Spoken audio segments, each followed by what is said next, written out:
Halo, ada berita apa hari ini? Nggak ada berita yang menarik dalam sepak bola Lampung, utamanya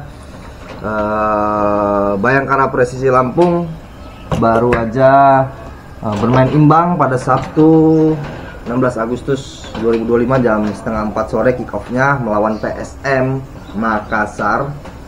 Praktis Bayangkara Presisi Lampung hanya mengoleksi 1 poin, sedangkan PSM Makassar 2 poin dari 2 hasil imbang.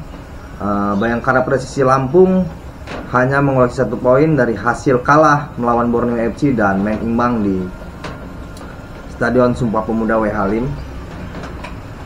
Ada yang menarik dari konferensi pers kedua pelatih, yaitu Bernardo Tavares dan Paul Monster.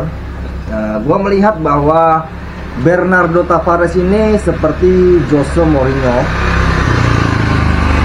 compatriotnya di Portugal. Dia sangat menguasai bagaimana komunikasi publik. Dia menceritakan bagaimana keresahannya dan dia menceritakan perbandingan antara situasinya di PSM dan juga situasi Paul Monster di Bayangkara Presisi Lampung.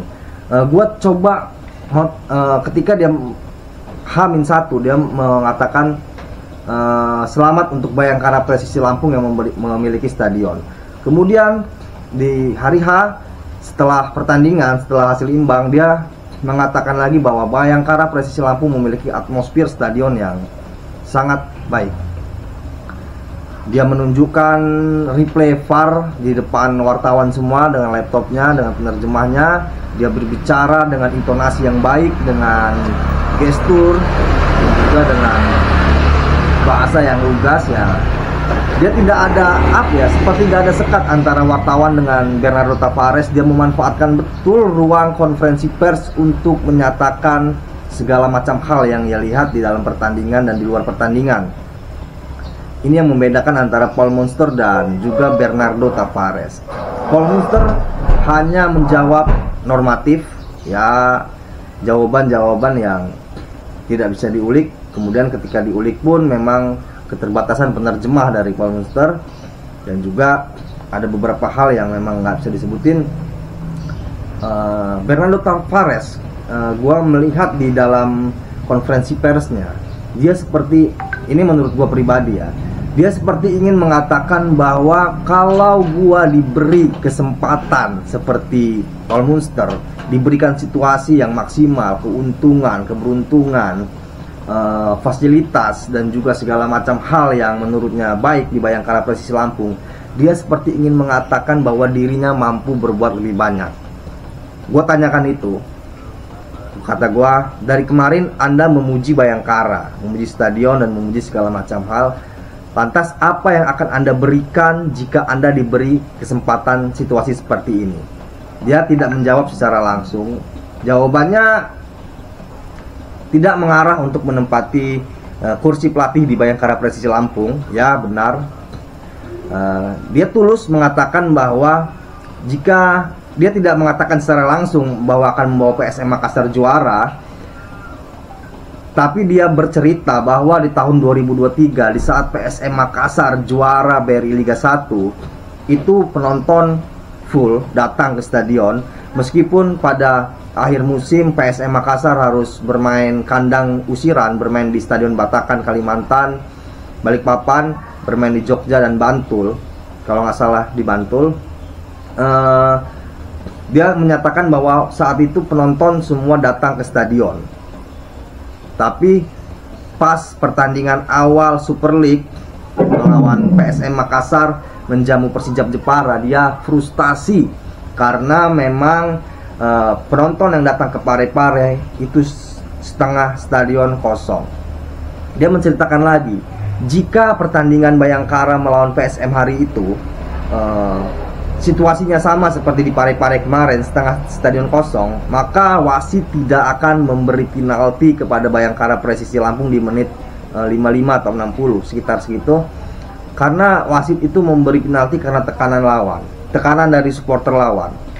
Ya, dia menceritakan itu, bagaimana situasinya, bagaimana kemudian di H-1 dia juga menceritakan bahwa PSM Makassar kesulitan finansial. Ada 2 pemain asing incarannya itu diambil oleh Bayangkara Presisi Lampung karena memang kata dia dua pemain asing itu mengetahui bahwa Bayangkara Presisi Lampung tidak memiliki krisis finansial dan tidak disanksi FIFA sehingga PSM Makassar kita tahu bersama 2-3 musim tidak bisa melakukan transfer, dan PSM Makassar krisis finansial, dan pokoknya dia membandingkan situasi kelebihan dari Bayangkara Presisi Lampung dan juga kekurangan dari PSM Makassar. Ya, dari pengamatan gue coba mengejar apakah dia mengincar kursi Bayangkara, namun jawabannya ya jawaban yang sangat baik, yang lugas. Dia menceritakan segala macam hal, tapi memang dia dengan tulus. Dari penglihatan gue, dari pengamatan gue, dia tidak ingin mengincar kursi Bayangkara, tapi dia ingin berbicara kepada manajemen PSM Makassar bahwa dia bisa juara di tahun 2023 karena memiliki ruang keberuntungan, fasilitas seperti Bayangkara Presisi Lampung, dan juga dia bisa juara di tahun 2023. Di tahun 2023 ya benar, karena memang PSM Makassar memiliki supporter yang kuat, yang bisa menekan lawan, atmosfernya di stadion. Dan dia juga tidak ragu-ragu, dia berharap bahwa supporter PSM Makassar itu bisa datang ke stadion, memenuhi stadion untuk menekan lawan. Sebab katanya PSM Makassar ini tim yang besar, tim syarat sejarah di kasta tertinggi Liga Indonesia. Namun dia frustasi dan seperti merasa miris ketika melihat setengah stadion kosong di Parepare, sehingga dia harus mengutarakan itu kepada publik. Rasa frustasinya dan rasa seperti rasa kecewa, dia tidak rasa harunya lah, dia haru datang ke stadion Sumpah Pemuda W Halim bahwa atmosfernya bagus, fasilitasnya bagus, dan itu tidak dapatkan di PSM Makassar. Padahal di tahun 2023 dia menyatakan bahwa dia tahun 2023 saat dia pertama datang ke PSM Makassar, dia bisa menghadiahi PSM Makassar juara. Namun setelahnya PSM Makassar menunggak gaji sehingga harus disanksi FIFA. Nah, itulah yang dikatakan dengan Bernardo Tavares. Dan gua seneng dengan Bernardo Tavares karena dia nggak ragu-ragu.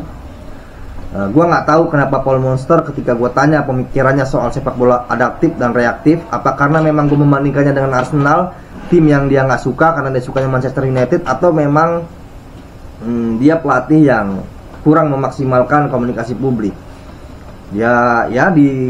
Setelah pertandingan pun dia menjawab normatif. Kata dia, kami sudah melakukan skema menyerang, latihan selama seminggu, tapi hasilnya belum maksimal. Namun dia tidak menjawab maksimalnya di mana, lini mana yang kurang. Dia tidak menjelaskan, ya artinya dia hanya menjelaskan secara normatif. Berbeda dengan Bernardo Tavares yang sangat akrab dengan wartawan. Dia memanfaatkan betul komunikasi publik itu, sehingga gue nggak bisa menggali pemikiran dari Paul Monster tentang sepak bola reaktif dan adaptif. Kenapa gue harus menggali itu? Karena di Indonesia saat ini sedang ribut. Nah, gue dapat jawaban dari Bernardo Tavares. Bernardo Tavares ini mengatakan bahwa muskil di Indonesia ini melakukan permainan adaptif seperti katakanlah Arteta, Pep Guardiola, Luis Enrique. Kenapa? Karena memang bermain adaptif atau bermain atraktif, melakukan penguasaan bola itu sangat dipengaruhi oleh kekuatan uang. Bernardo Tavares menceritakan bahwa Pep Guardiola sama sekali tidak pernah merasakan krisis keuangan di sebuah timnya.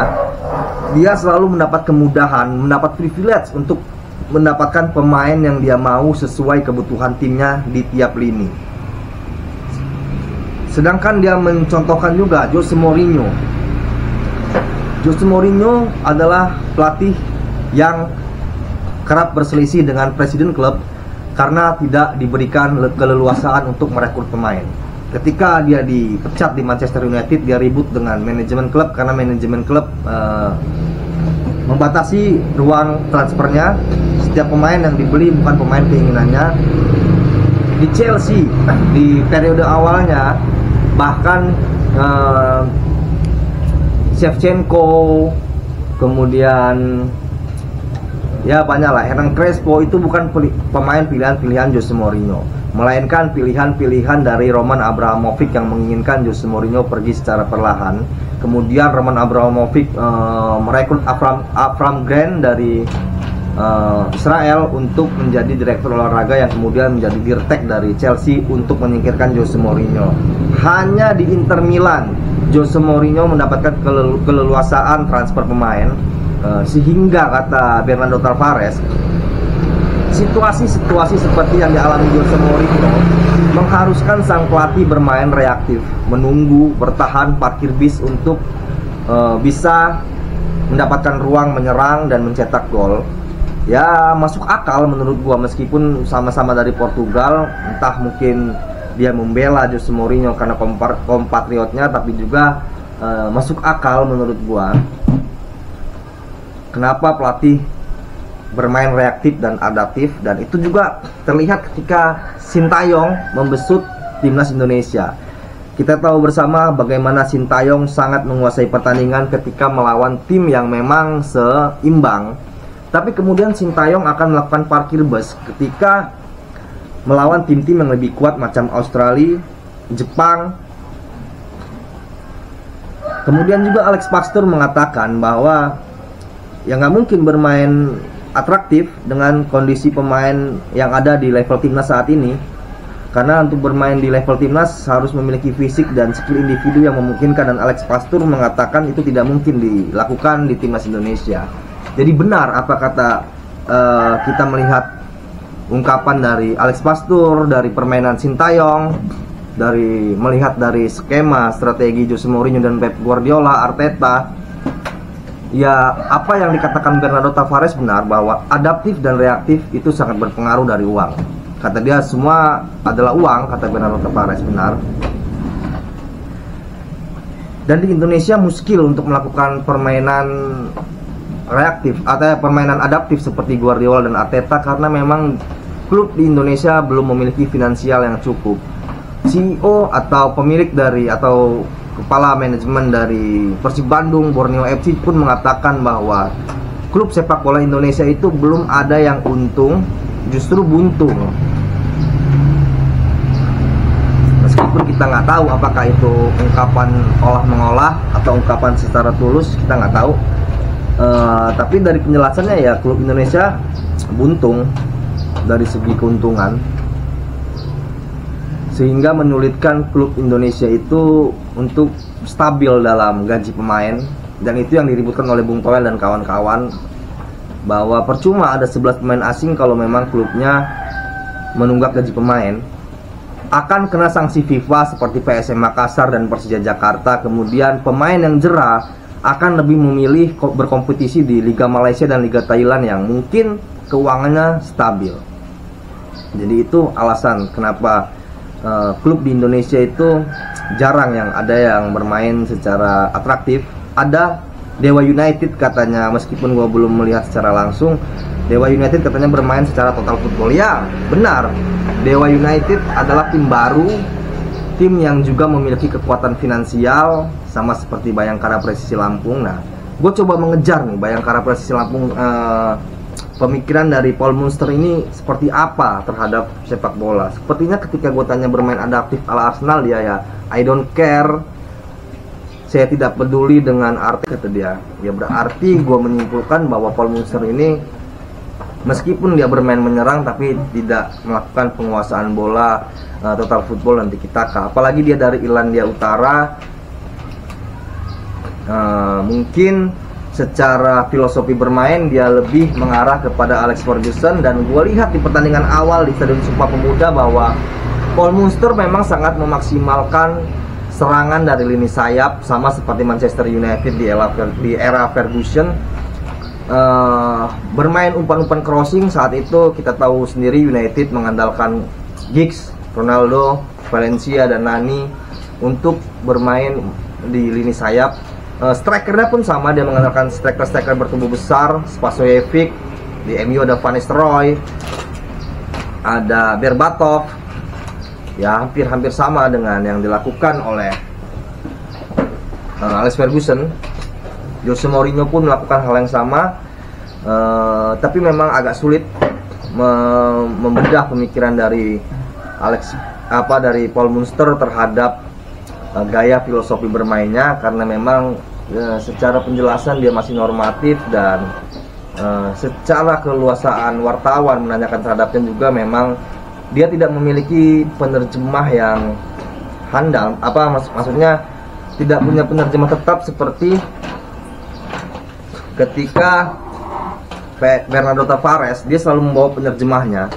Kalau Paul Munster itu penerjemahnya dari panitia penyelenggara, entah dia memang penerjemah asli atau bukan, gua nggak tahu. Cuman gua rasa Paul Munster juga atau Bayangkara Presisi Lampung juga harus punya penerjemah yang tetap, penerjemah yang memang dikhususkan untuk berbicara kepada publik, sehingga jurnalis bisa menggali dari pemikiran Paul Munster. Kenapa harus digali? Ya, warga Lampung sebagai orang yang datang ke stadion membeli tiket mahal 50, 100 sampai 200 ribu. Kemudian warga Lampung yang rela berlangganan video atau Indosiar untuk menonton Bayangkara Presisi Lampung juga harus tahu gaya kepelatihan dari Paul Munster.